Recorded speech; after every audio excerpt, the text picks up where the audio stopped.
Assalamualaikum warahmatullahi wabarakatuh. Perkenalkan, nama saya Muhammad Jiran Abimanyu. Saya berasal dari mahasiswa Universitas Islam Negeri Syarif Hidayatullah Jakarta dengan akhir NIM 004.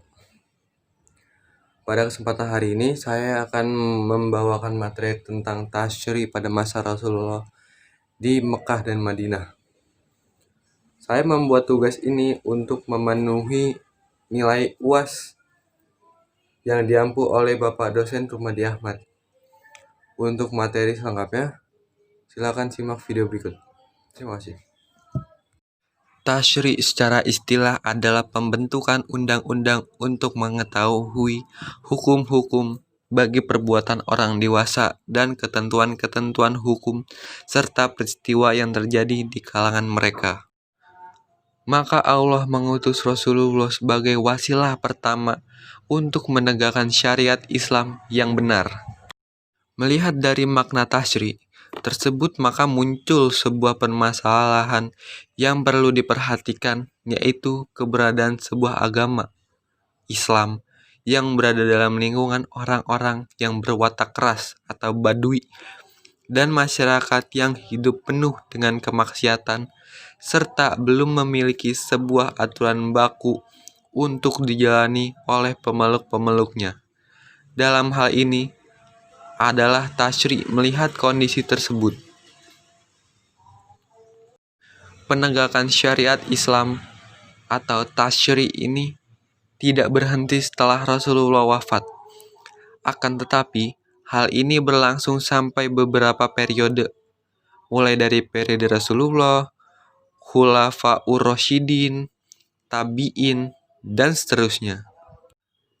Adapun pada periode Rasulullah ini memiliki dua fase, yaitu fase Mekah dan fase Madinah.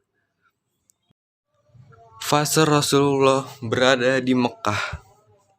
Selama 13 tahun masa kenabian Muhammad SAW di Mekah sedikit demi sedikit turun hukum.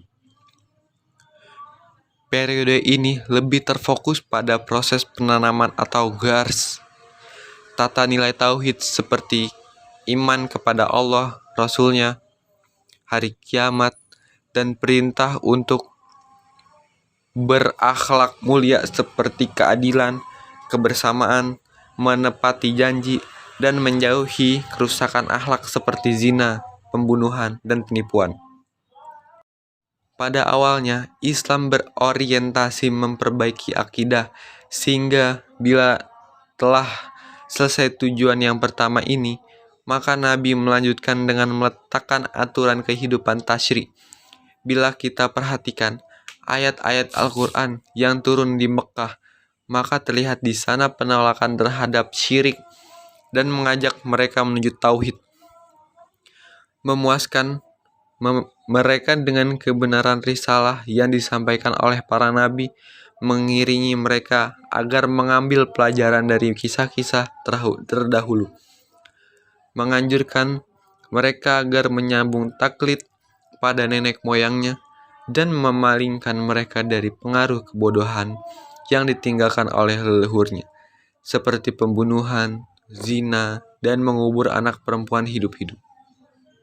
2. Fase Madinah, yakni selama kira-kira 10 tahun berjalan dari waktu hijrah beliau sampai wafatnya. Pada fase ini, Islam terbina menjadi umat membentuk pemerintahan dan media-media dakwah telah berjalan lancar. Pada fase atau periode ini, Islam sudah kuat dan berkembang dengan pesatnya. Jumlah umat Islam pun sudah bertambah banyak dan mereka sudah memiliki suatu pemerintahan yang gemilang. Keadaan inilah yang mendorong perlunya mengadakan tasyri dan pembentukan undang-undang untuk mengatur hubungan antara individu dari suatu bangsa dengan bangsa lainnya, dan untuk mengatur pula hubungan mereka dengan bangsa yang bukan Islam, baik di waktu damai maupun perang. Adapun periode Madinah ini dikenal dengan periode penataan dan pemapanan masyarakat sebagai masyarakat percontohan.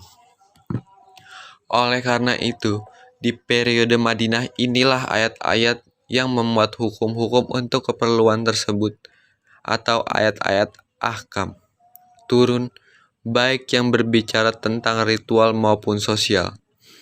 Meskipun pada periode ini, Nabi Muhammad SAW baru melakukan legislasi, namun ketentuan yang bersifat legalitas sudah ada sejak periode Mekah.